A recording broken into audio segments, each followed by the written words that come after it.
இப்போ பார்த்தீங்கன்னா சிக்ஸ் வாங்கிடணும்னு சொன்னாங்க ரைஸ் போன வீடியோவில். அது பார்த்தீங்கன்னா கொஞ்சம் எக்ஸ்ட்ராவாக மாற்றிருக்கோம். அது மட்டும் இல்லை, நம்ம வந்து சிக்ஸை ஃபார்மிங் பண்ணலான்னு பார்த்துக்கோங்க. இது பார்த்தீங்கன்னா எவ்வளோ இருக்குது பார்த்தீங்களா. இப்போ நம்ம வந்து ஒரு நாளைக்கு 5 தடவை மேயிடுறோம். எப்படின்னு பார்த்தீங்கன்னா, நமக்கு வந்து இப்போது எக்ஸாம் நடக்குது ஹாஃப் இயர்லி. அதனால் நம்ம வந்து இந்த இடத்துல பார்த்தீங்கன்னா புக்கு அப்புறம் பேகு பாய் அப்படி போட்டு உட்காந்துடுறோம். கோழி அப்படியே திறந்து விட்டோன்னா இங்கே பாருங்கள், அந்த வழியாக இந்த ஜாயிண்ட்டு இப்படி இந்த பக்கம் கதவை மூடிடுவேன்.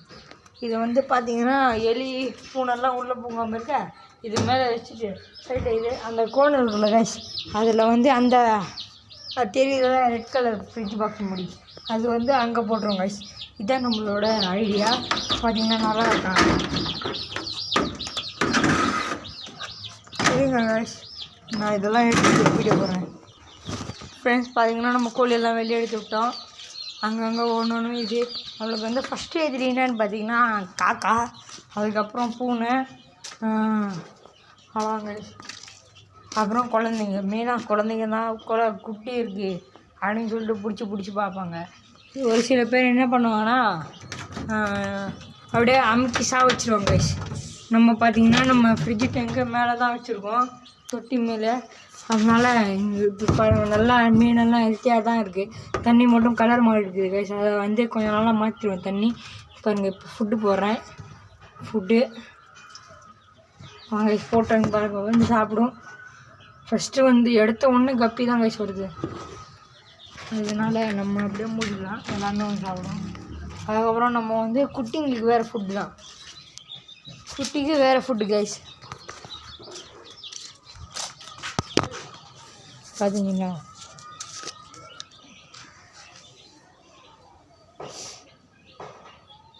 லேசாக இப்படி தான் பண்ணணும்.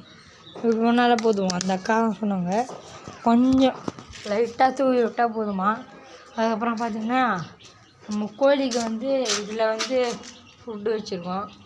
கண்ணாடி பாக்ஸில் கவர் எதுவும் கிடைக்கல, அதனால வந்து சரக்கு பாடம் தான் இருந்துச்சு, அதிலே போட்டோம்.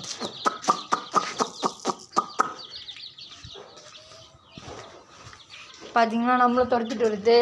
நான் வந்து இதை நல்லபடியாகவே வளர்த்து என்ன பண்ண போகிறீங்க ப்ரோ நிறைய பேர் கேட்டாங்க எனக்கு தெரியல. நான் சொன்னேன் ப்ரோ, ஆம்பளை மேல் கோழியை மட்டும் நான் வச்சுப்பேன் ப்ரோ, மிச்ச ஃபீமேலெல்லாம் நான் கடையில் போத்துறேன். ஏன் ப்ரோ அவ்வளோ ஆசை வளர்த்து? ஏன்னா ஃபீமேல் வந்து அவ்வளோவா நடக்காது. மேல்னால் அப்படியே நாட்டுக்கோழி மாதிரியே எல்லாமே பண்ணும். அதனால நம்ம மேலே மட்டும் வச்சுக்கிட்டு ஃபீமேலை கொடுத்துடலாங்க. Okay, tata, bye bye. Subscribe எல்லாருமே வீடியோ பார்க்குறீங்க, யாருமே சப்ஸ்கிரைப் பண்ணுறதில்லை. நீங்கள் சப்ஸ்கிரைப் பண்ணி சப்போர்ட் பண்ணாதானே ப்ரோ நானும் வீடியோ போடுறதுக்கு அடுத்தடுத்த வீடியோ. தேங்க்ஸ்.